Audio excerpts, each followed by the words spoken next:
Okay, so welcome to our first Project Positivity in Conversation With, where over the next few months we'll be speaking to some key figures about how they're coping with the current crisis. And today, our first guest, delighted to say, is celebrity chef and local boy made good, Michael Caines. Hi, Michael. Hey, Mark, how are you? Yeah, good, thanks. How are you? Yeah, we're bearing up. It's been a tough month or so, but things are settling a little bit, but maybe we'll see hopefully soon some positive news about how we might emerge out of it. Yeah, I was going to say, I was looking this morning, and lockdown happened just 10 days before your third anniversary, I think. That's 10 or right. 11 days. Yeah, we that's right. We opened on the 3rd of April. Yeah. And what was your reaction to that when you realised that, obviously you had in the back of your mind what you might have to do, but when the announcement was made, what was your immediate reaction? Well, I think we've probably got to go back a week really to pick up the sort of the implication of and actually the story about how we ended up where we were. I mean, the devastating blow that we had, the first news, if you like, was to avoid restaurants and bar. That announcement by the government, Boris Johnson, saying, we should all avoid this to limit, social distancing and to help stop the spread, came at a time where there was a lot of uncertainty within our communities. And so we saw a drastic reduction of business, and like a lot of people in the industry, like many business, we went from a point where we had a very good business, one that was just about to get going for Easter, to one that then literally, was losing hundreds of thousands of pounds of bookings in a week. In fact, over 200,000 bookings in 1 week for us. So wow. I had a friend that was sat on the COBRA committee and said, look, they knew there was a package and announcement coming from the government, so wait. So we delayed as long as we could before we made any redundancies, or should we say, look to put people on layoff, and we waited for the announcement that was made on the Friday that they were going to bring in this new scheme of economic help, and that they would also ask all restaurants and bars to close with immediate effect. And that was clarified later that hotels were part of that. So after that Friday, we literally served our last meal. The next morning, served breakfast for our residents and closed the business. We furloughed 90% of our staff. So we have employed, about 90 staff here at Lympstone Manor. We also had to close our restaurant in Cornwall that had only been open literally 2 weeks. So we had to deal with that as well. It was very difficult day really of emotions, because we got all the staff together at 4:00 and said that without any help from the government, that the business would either have to drastically reduce in size or close. And so the news was welcome. And despite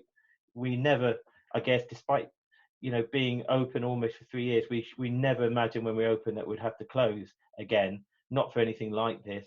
But then there was a sense of then very much, once we sort of had to deal with the initial shock of the closure, there was also this reality of how these measures were meant to prevent and try and contain this terrible coronavirus, which has taken, unfortunately now, so many loved ones away from us. So we kind of understood the need for it, and we needed clear guidance from the government and action so that we could then put in place our survival plans and also do what we could to protect our staff, our guests, and of course the NHS. Of course, no, thank you. And obviously, a number of investors involved in Lympstone Manor. Banks are clearly, important at early stages of a business like yours. How did you go about communicating with all of those people? Well, first of all, I needed to get a plan together. So, I knew that this situation was grave, in the sense that it happened at a time where the best months are in front of us. So our season really in hospitality gets going in April onwards. So they're the profit-making months: April, May, June, July, August, September, October, if it's a good autumn.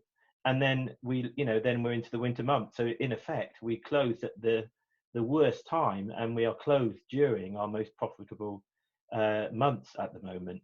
So we knew immediately that we needed to access this government emergency loan scheme. We needed to furlough our staff. But of course, people don't understand that you've got to make the payment first before you get the money back. And but nevertheless, it's a good scheme. So the first thing we had to do is look at 2 years worth of cash flow based on some assumptions. We assume that our business will be closed as long as the 1st of October opening time. That just gives us a 6-month closure to work with. That would be worst case, hopefully. And then we needed to look at the numbers all the way through that. We had to redo our budgets with the minimum staff. Staff have been obviously here staying on reduced hours and reduced pay to keep the building safe. We've also had to, look at the cash flow for the next 2 years to find out what our needs are to take a loan out. So we applied for the business, the coronavirus emergency business loan through NatWest, our bank, and they were very, very helpful.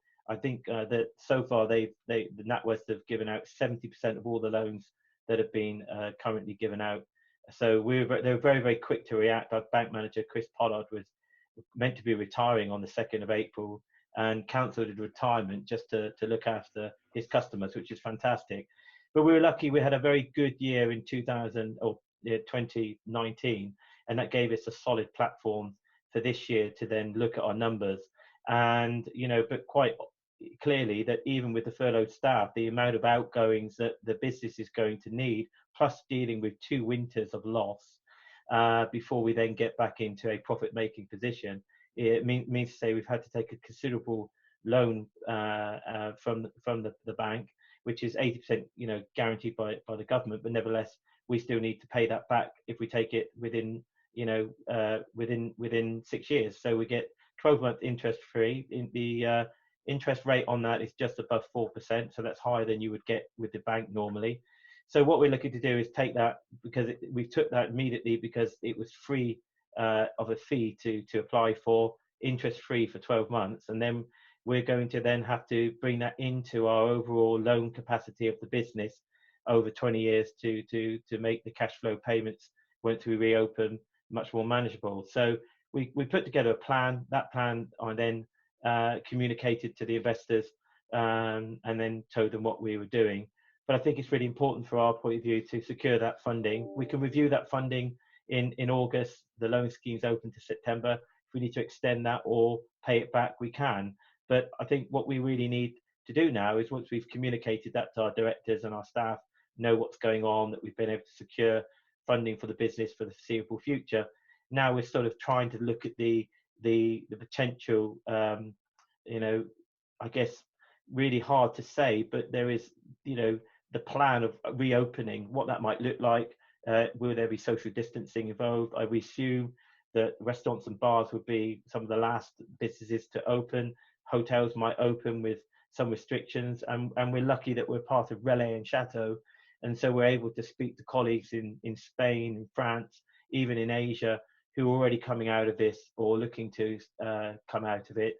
And some of those social restrictions are good practices that we can consider and apply to our business as and when we know what the plan is.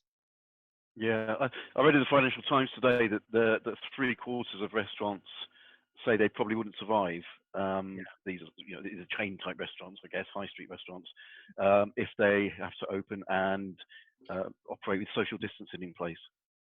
Yeah, I think the other problem for restaurants is that a lot of restaurants don't have any security. They're restaurants that are renting space. They can't secure significant loans because unless they put it against their own properties, which they'll probably be reluctant to do. A closure of a considerable amount of time, even 3 to 4 months, would be a lot very difficult for a lot of businesses to survive out of the cash flow, irrespective of the furlough scheme. And then beyond that, that they've got to, survive, reopen in a climate, as you say, which is very, very difficult to operate in with social distances. If you've got a small restaurant of 30 covers and you're only allowed to have 50% of them in, then you've got to work out if it's actually profitable at all to open, and what would that look like, if there's any extra cost associated to it, and actually, would the customer be ready to come back and risk doing it? I think also, you know, and we're talking about the negatives. There are, of course, some good positives out of it. We'll talk about that a little bit later. But I think we also need to recognise that this isn't just about business wanting to reopen. It's about the customer feeling safe to then come out. And I think that, you know, there's a lot of consideration at the moment into how best practice, how a business can make sure that it's doing what it can to reduce. So things like face masks, gloves, sanitizing, you know, distance between tables, you know, and all kind of scenarios that may or may not apply. And I suppose for restaurants it's very, very difficult because, you know, at least with a hotel, where certainly Lympstone Manor has a lot of space, people can be serviced in their bedrooms. They don't have to come to the restaurant. It's easier for us to see how we can manage that. But in a restaurant, it's very, very difficult. And, you know, I guess that's going to create a lot of problems for restaurateurs. And the longer the crisis goes on, the bigger the names will be at the end of it of those that perhaps don't survive. And it sounds to me like you've really faced up to the realities of the situation and acted very quickly. And I think there's, you know, from other business people watching this, there's lessons to be learned there. I think the longer you drag your feet in this situation, the worse things get. Yes. What have you learned from this current situation, Michael? Well, I suppose being a small business and a young business, we employ across the two businesses about 130 people, but, you know, cash is king and cash flow is so important. And in a young business, you're constantly looking at your cash flow because you don't and haven't had the chance to build up any cash reserves. So one of the biggest challenge will be for a lot of businesses is that at the moment their cash balances might look good and they can get some relief, of course, because we qualify for delayment of payment of VAT. There's, you know, business rates are going to be wiped out, and there's some positives there. But actually, when we reopen, it's going to be a very difficult landscape. And if people are burning a lot of cash reserves, they'll then need to, you know, think about how and when they open, what the aspect of cash is going to be, and how that's going to then, you know, try and be there to fuel their business activities as they look to open. I think what I would say is that, look, you know, as a young business, we're always very aware of, you know, the reality of needing to be, you know, marketing your business, communicating with your guests, remember your customer misses you as well as us missing them. So give them positive messages. We're about to now go from a sort of, you know, create that dream, if you like, start to think about how we can engage our customer to show them what it is they can come back to. And we're turning our attentions to the positives that could come out of this as well. So for instance, you know, but the tourist industry is very much at risk, and so it's the third largest employee in the UK. It employs 3.2 million people in the UK, and I've got some stats here. You know, and that's 9% of all of the UK jobs, and represents 11% in the region of the south of England. I think what's really interesting is that if you look at the value of tourism, it's 145 billion. That's 7.5% of the UK's GDP. So it just shows how big that is. But what's a really interesting stat, and this is where we're starting to focus on, is the outbound value of the UK tourist industry is about 48 billion. So that's 6% up on last year. So that's 2019 stat. And that just shows that that's people going away, ski holidays, you know, traveling abroad for sunshine. And what you suddenly realize is that market may be difficult to access. People won't want to travel or can't travel. There might be some quarantine restrictions in. When were they able to fly anyway or travel at all? And so we're looking and concentrating on this word called staycation.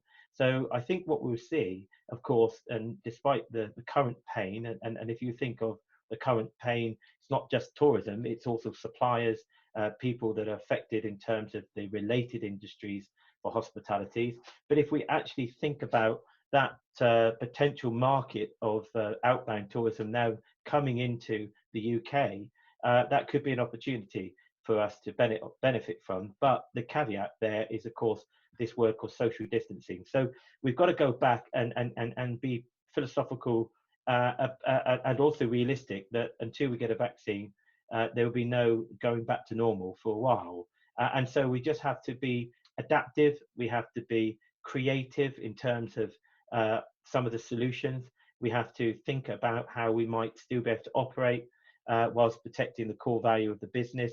And you can't borrow, money now to survive without having to pay back later. So we've got to be realistic. We can't just suddenly open up our business to discounts and trying to sell it cheap, because minimum wage still went up this year, and this money that we borrowed in 12 months time, we're going to have to start paying it back. So there's a number of different things. So we've got to start to build a new normal. What that new normal is going to look like, we'll find out over the next few months, weeks, possibly. And we need to continue to invest in our product and make sure that when the customers do come back, that we're ready for them, even if that means we've adapted the business to suit the short-term problems, but and then grow from there, and make sure that we continue to market our business through these troubled times, and try and encourage people to think about coming back to us first, using some of those wonderful assets that we've got here in the Southwest, by the sea, safe in our hands, come up with some very inventive, creative USPs that make coming to the Southwest, and indeed Devon, here at Lympstone Manor, and the Cove in Cornwall, as we've got space, we've got fresh air, we've got all the things that could be attractive when we emerge out of this crisis. Absolutely. Sounds like you're itching to get going again, Michael. How much are you missing being in the kitchen?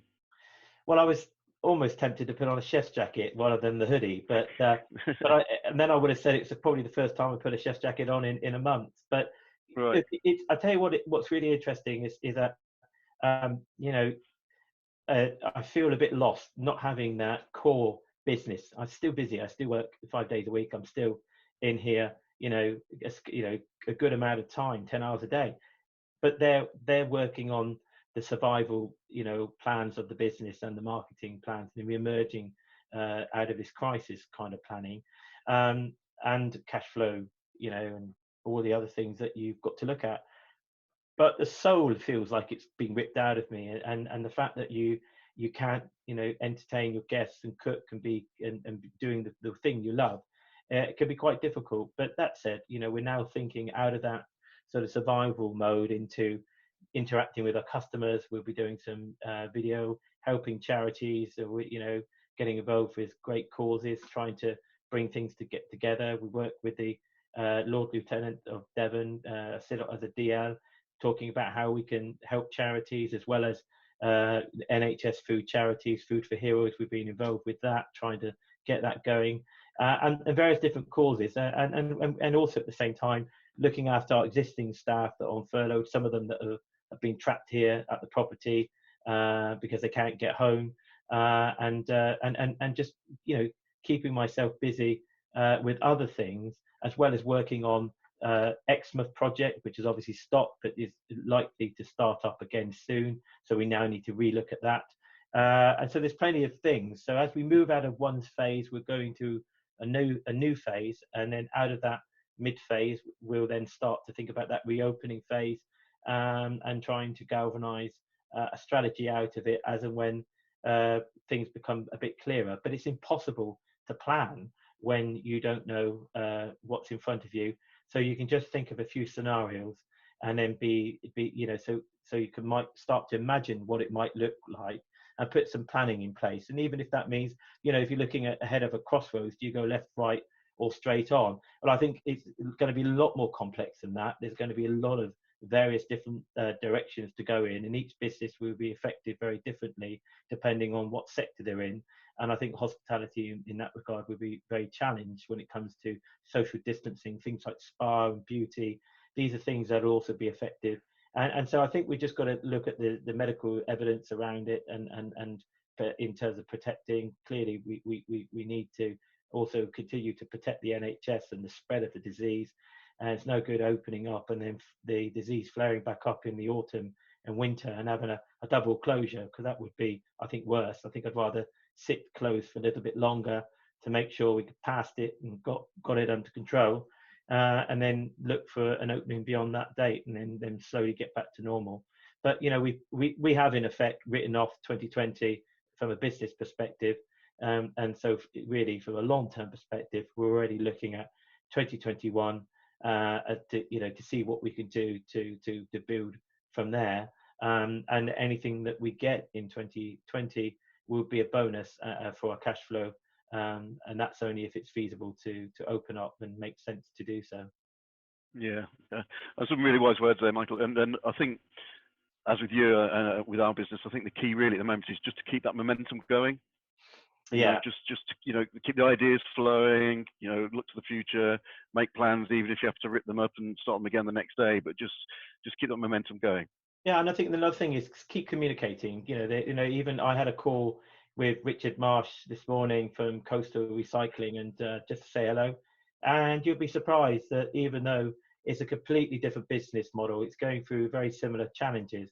And so we're not alone. So reach out, talk to other sectors, pick up the phone, talk to friends and colleagues, because the other thing is it could be quite depressing. And they say it's lonely at the top. So from my perspective, I can't stop talking about my problems with my staff, but picking up the phone and talking to co-directors in other companies and my investors as well, and talking about stuff makes it better. So I'd also say reach out, communicate, because actually no business at the moment is immune from the situation, and some of the challenges that are affecting my business are affecting businesses all over the county and of course the country, and actually all over the world at the moment. And so we're in this pandemic, both economical as well as health pandemic. And I think we're as humans, we're instinctively social, and my business is really a very social business. But I think we just got to make sure we communicate, we talk.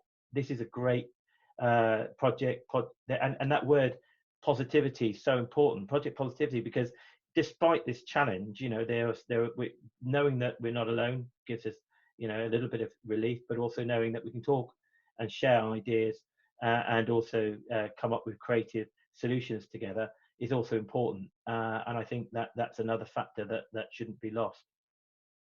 Some great advice there, Michael. Thank you. One last question before we sign off. What's your lockdown go-to in terms of food? Now you're not in the restaurant. Alcohol? No. It's probably, it's hard really, but I think there's two things I kind of thought about. One is I'm going to either come out of here twice the size that I am to begin with, or twice the size less.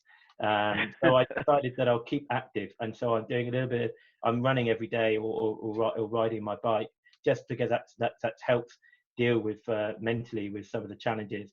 But I think I am cooking at home. I'm enjoying what time I have, extra time I have, and perhaps I'm really thinking about maybe how this has taught me to value having a little bit more time as well, and then value the freedoms that we had as well, because I think all of us, have taken for granted for a very long time that. So getting out, enjoying walks, doing it in a safe and exercising, and just the simple things of life are actually are really nice. And of course, I'm a chef, so I enjoy cooking at home. It's not quite the same.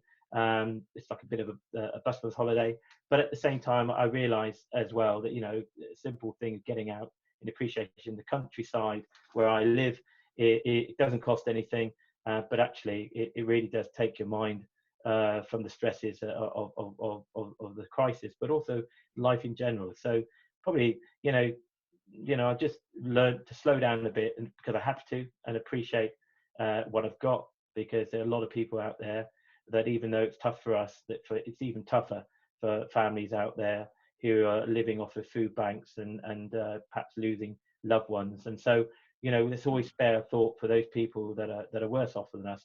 And as a community, what can we do for that community? And I know, Mark, you and I are working with Tony Rowe and the other trustees on the Exeter Chiefs Foundation, and we're doing a huge amount for supporting charities where we can. And more now than ever, we need to look after our communities. Absolutely. Yeah, I couldn't agree more, Michael. Well, we better let you get on. We know you're busy despite the restaurant and the hotel being closed at the moment. We can't wait for you to reopen, and I'm sure you can't wait to start welcoming guests in your inimitable style once again. Appreciate your time, Michael. We'll see you soon. Thank you, Mark, and thanks for listening, everybody. Cheers.